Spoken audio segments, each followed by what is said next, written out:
Hello, and welcome to the spiritual sanctum of light, a space for encounter, not explanation. Some people come to spirituality not for answers, but for experience and encounter with the sacred that feels personal, intimate, and real.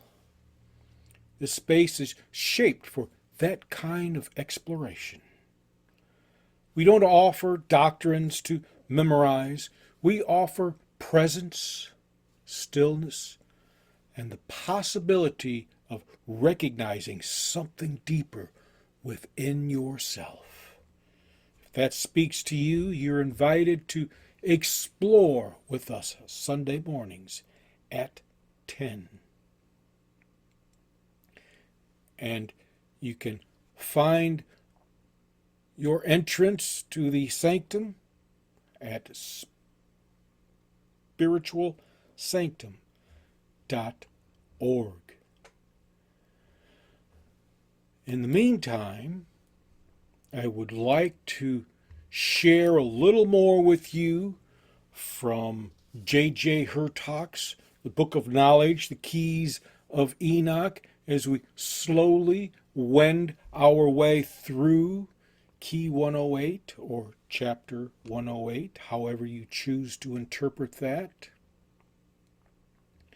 And we're looking at verse 11, where he writes that during the previous geomagnetic cycles, the North Star shaft of the Great Pyramid, originally pointing towards the circumpolar star of Alpha Draconis, and the South Star shaft pointed towards the Taurus Orion constellations.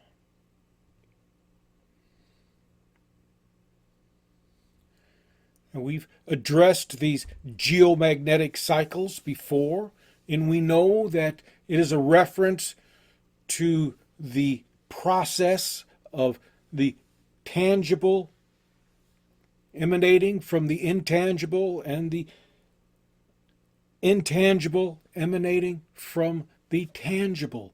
These shafts of light represent the process that occurs. And this process is reciprocal. It is continuously up and down, continuously. And we know this because within nature there is continuous growth and decay. Continuous. Continuous. Within the body, your body is continuously renewing itself. And the only way it can renew itself is if that it is continually decaying. That is what these shafts represent. It's more than birth, more than death, more than rebirth, but it represents a continuous cycle of development that does not hinge on a physical death, because we think often that when we die, we go to heaven or we go into the spirit realm and we are able to just relax and chill, and oh boy, have you got it wrong. It's just a different life, a different experience that we go through until once again we enter the shaft and we travel into a corporeal form. A continuous life cycle of development. And the life being referred to in this cycle of continuous development is the conscious development. The conscious development.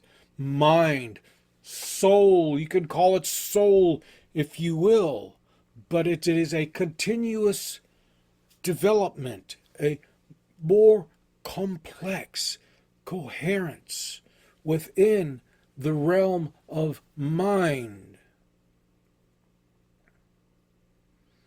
And we have established that the Great Pyramid is the passage of thought as it moves from the unmanifested to the manifested, and as it returns from the manifested to the unmanifested. Again, we get this cycle, to and fro, ebb and flow. That is the natural process of life. And this is being explained over and over so that we recognize it. It becomes imprinted on us. And as it becomes imprinted upon our thought patterns, we begin to see it. And as we see it, we begin to recognize it. And as we recognize it, we begin to take it in.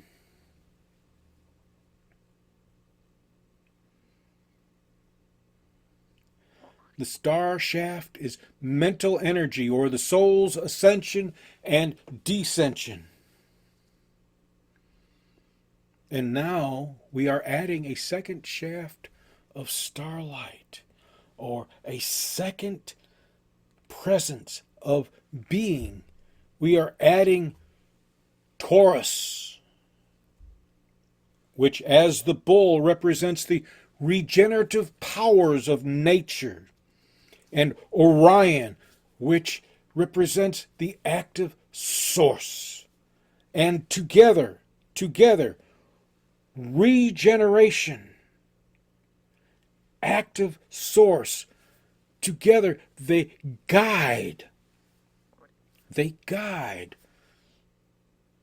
our renewal. Because together in this starlight, in this process, they guide our renewal. And what is it that is causing this renewal? This shaft of light that is continually referred to is the divine presence. The divine presence doesn't enter us from on high. The divine presence is already here. Pyramid, Sphinx, it's already here. Thus, the light shaft moves outward. It radiates outward from us.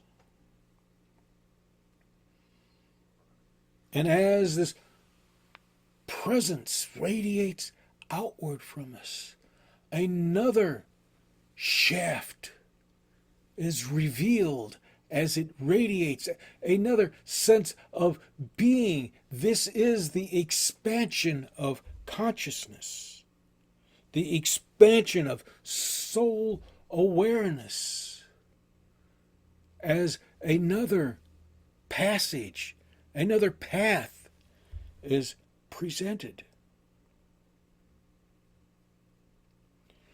But with the second path that is presented, not only is the soul, the mind, being regenerated, but the form, the body, is also being regenerated.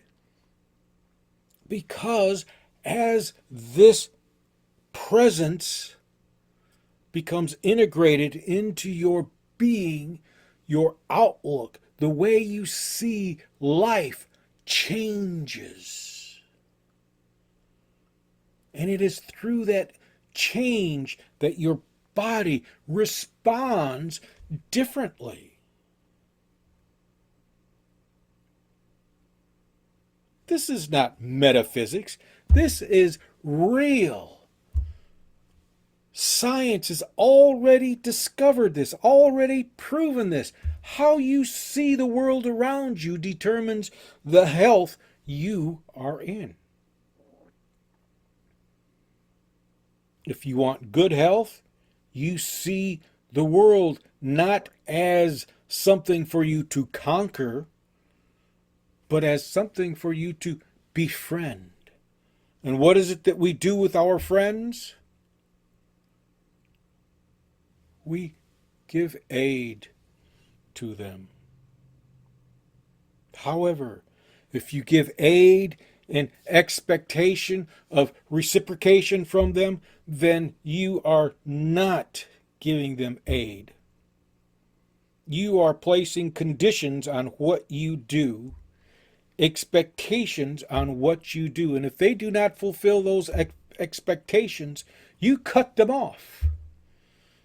That does not bode well, because your view of life has not shifted. It has merely added another layer to the veil.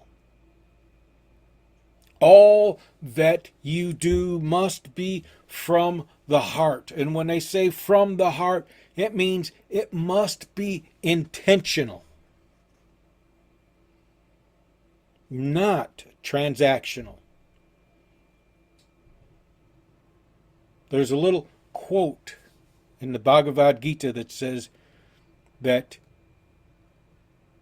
you must act without thought. You must act without ownership, because the fruits of your actions are not yours to claim. The fruits of your actions are for others to claim, and the fruits of your actions that they claim is whether it is beneficial for them or if it is detrimental to them. If this is transactional, there is no harmony in transactional. There is dissonance in transactional.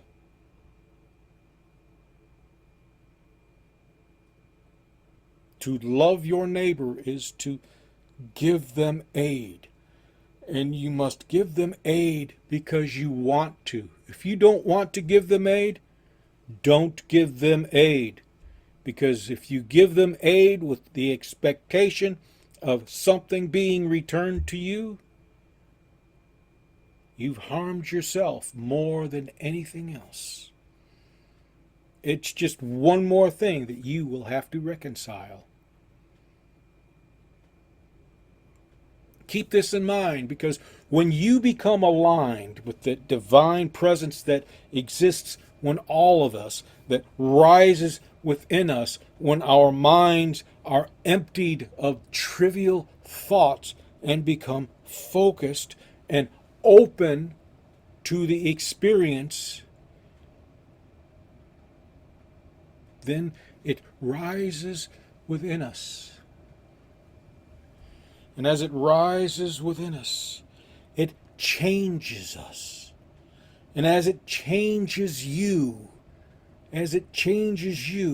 the light that emanates outward, that radiates outward from your soul, is able to penetrate the crust that you have layered over it, the self-serving actions, the oppression of others. All of that forms a crust, and it has to penetrate that. You have to work on that. That is reconciliation. That is reflection, contemplation, integration, change. But these changes do not occur on the outside and work their way in. These changes can only occur from within and must work their way out. And as they work their way out, it is these reflections and contemplations that you must reconcile. This is atonement in the true sense. And you must reconcile it with past behavior and with intended behavior. This is how your potential expands. It's not your potential to do good or evil. It is simply your potential. And I will leave that with you. If you found this pleasing, then please subscribe. visit our website, sanctumoflight.org, and visit us remotely. Come into our sanctum. Share your insights with us as we share our insights with each other. Because as it is written, where two or more are, there I too am. I want to thank you for stopping by and have a very, very pleasing experience.